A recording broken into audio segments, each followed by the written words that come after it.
विकासखंड भानु प्रतापपुर के ग्राम बोगर से लगी 67 एकड़ शासकीय जमीन को जिला व्यापार एवं उद्योग केंद्र को देने का विरोध ग्रामीणों ने किया है। ग्रामीणों ने बताया कि शासन प्रशासन की मंशा सही नहीं है और वह इस जमीन को षड्यंत्र पूर्वक गुपचुप तरीके से कुछ औद्योगिक समूहों को देना चाहती है। नियमानुसार कम से कम इसके लिए ग्राम पंचायत का अनुमोदन करवाना चाहिए और इसकी जानकारी समस्त ग्रामवासियों को देनी चाहिए।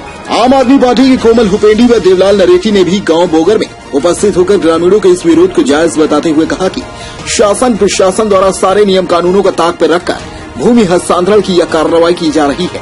आपको बता दें कि तहसीलदार भानु प्रतापपुर के द्वारा 13 सितंबर को एक इश्तेहार जारी किया गया था, जिसमें ग्राम बोगर व ग्राम चौगोल से लगी 67 व 18 एकड़ जमीन को जिला व्यापार एवं उद्योग विभाग को प्रदान करने हेतु दावा आपत्ति आमंत्रित की गई थी।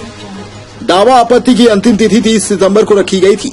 ग्रामीणों के अनुसार उन्हें इसकी सूचना 27 सितंबर को गांव के कोटवार से लगी। जिस जमीन को हस्तांतरित करने की बात कही जा रही है उसमें साल व अन्य प्रजातियों के हजारों वृक्ष लगे हुए हैं। प्रशासन द्वारा यह भी स्पष्ट नहीं किया गया है कि यहाँ किस तरह के उद्योग स्थापित किए जाएंगे। कांग्रेस पार्टी जो है सरकार नहीं चला रही है, बल्कि यहाँ दलाली कर रही है जमीन का। पूरे प्रदेश में इस तरह के मामले उजागर हो रहे हैं। बोगर में यहाँ के लोगों को बगैर पूछे, बगैर ग्राम सभा में प्रस्ताव के 67 एकड़ जमीन को हथियाने का प्रयास कर रही है सरकार।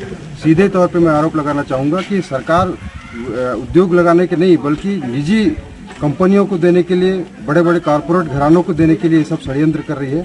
आम आदमी पार्टी बोगर निवासियों के साथ है और लगातार खड़ी रहेगी और जहां भी लड़ाई लड़ना पड़े हर लेवल पे आम आदमी पार्टी ग्रामीणों के साथ रहेगी।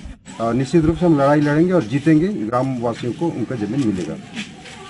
यहाँ हुआ क्या है कि अचानक कल पता चला है कि व्यापार उद्योग के नाम से यहाँ लगभग 67 एकड़ से अधिक 67 एकड़ जमीन को सरकार हड़पने का प्रयास कर रही है। सीधे तौर पर मैं आरोप लगाते हुए कहूँगा, क्योंकि ग्राम पंचायत को पता नहीं है, यहाँ अभी तक कुछ हुआ नहीं है और सीधे पूरा एस्टीमेट उनका तैयार हो गया है। तो ये बड़ा दुर्भाग्यपूर्ण बात है। और ये 13 तारीख को इश्तिहार की सूचना निकलती है और कल पता चलता है 30 तक लास्ट डेट है। तो ये क्या साजिश है, क्या करना चाह रहे हैं, ये बड़ा गंभीर विषय है। ग्रामवासियों के साथ हम भी साथ हैं और इस मामले को, ये लुका छुपी का खेल क्यों है? अगर भाई यहाँ के लोगों के लिए अगर आप कोई औद्योगिक खेलना चाह रहे हो, यहाँ के लोगों को फायदा पहुँचाना चाह रहे हो, तो उस नियत से आप शुरू करिए ना। हम उद्योग का या औद्योगिक क्षेत्र का भी वो विरोध नहीं कर रहे हैं, लेकिन ये आज तक जो देखा जा रहा है पूरे प्रदेश भर में लोगों के साथ अहित होता है। क्या होगा यहाँ के लोगों को पूछ के पहले करना चाहिए। ये लोकतंत्र में ये तानाशाह चलने नहीं देंगे।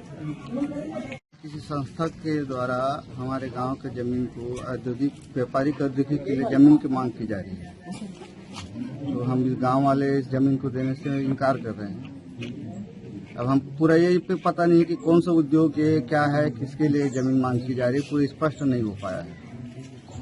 तो आरआई पटवारी द्वारा जानकारी नहीं दी गई नहीं, आप लोग को? उनके द्वारा भी स्पष्ट नहीं बताया गया है। सिर्फ जमीन की मांग की जा रही है और उद्योग के लिए। अब कौन सा उद्योग है ये हमको पता नहीं है गांव वालों को। ऐसा कोई ग्राम सभा में चर्चा किया गया था? ग्राम सभा कभी हुआ नहीं इसके संबंध में। सरपंच जी कुछ नहीं बोल रहे हैं? नहीं, सरपंच को तो पता ही नहीं, मेरे को नहीं मालूम। अभी तक मेरे को कोई सूचना नहीं मिला है, बता रहे हैं। तो आप लोग को कैसे सूचना प्राप्त हुआ इसका? ये इश्तिहार कोटवार द्वारा मुनादी किया गया कल शाम को। ये मामला है कि क्या बोलते हैं, जमीन का मामला है। जो सरकारी जमीन है उसको क्या बोलते हैं, उद्योग के लिए मतलब इसका उपयोग करने के लिए शासन मतलब लोगों ने किया है। हम लोग को पता भी नहीं है ग्राम पंचायतों को कि क्या है, हम लोग को जानकारी नहीं था, ग्रामीणों को भी जानकारी नहीं था। इसलिए इस बैठक को रख के इसका फैसला करके इस जमीन को हम लोग नहीं देंगे करके इसकी जानकारी पहुंचाने की कोशिश कर रहे हैं। पखांजूर से विप्लव कुंडू की रिपोर्ट।